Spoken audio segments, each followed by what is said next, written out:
Meu gato gosta de ficar me dando bote igual cobra, eu não aguento mais. Tô cheio de mordidão. Esse aqui, ó. Olha.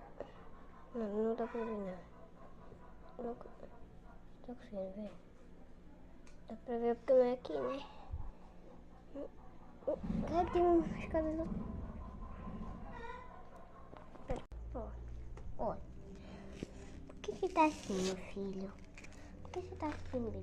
Por que você sempre me morde? Ai! Olha o tamanho do machucado que ele deu em mim. Olha esse aqui também que é de amigo.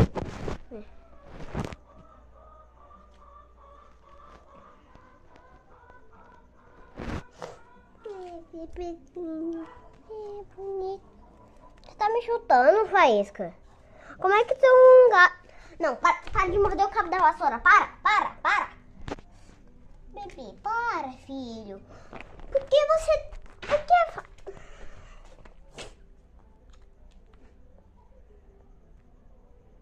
Aquela bola preta ali é ele. Aquela bola lá. Sim, espirrou. Boa tarde, bem sonho. Bebezinho, fica... Você tá triste, neném? Você tá triste, bebê? Você tá triste porque eu não deixo você me morder? Mas não acho que você consegue, é?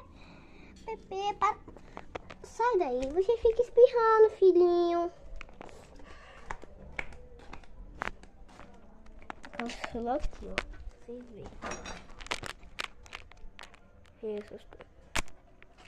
Vou dar teste. Aqui pra vocês verem que ele vai querer me dar bota igual cobra.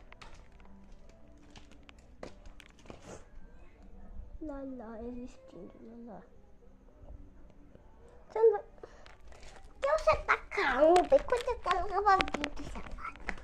Por que você tá calmo quando eu quero mostrar pros outros, bebê? Por que, neném? Por quê? Você quer ficar aí, filho? Não pode.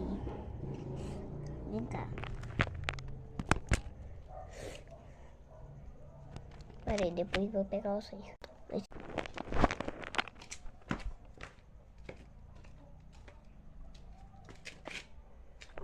Oh, meu Deus do céu, por que você não vê?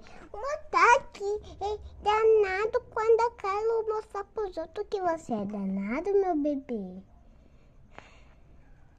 Tá, agora de verdade, vou pegar ele aí. Vou tirar ele. Ai, que não. Por que você entra? É isso, galera. Meu gato gosta de me morder.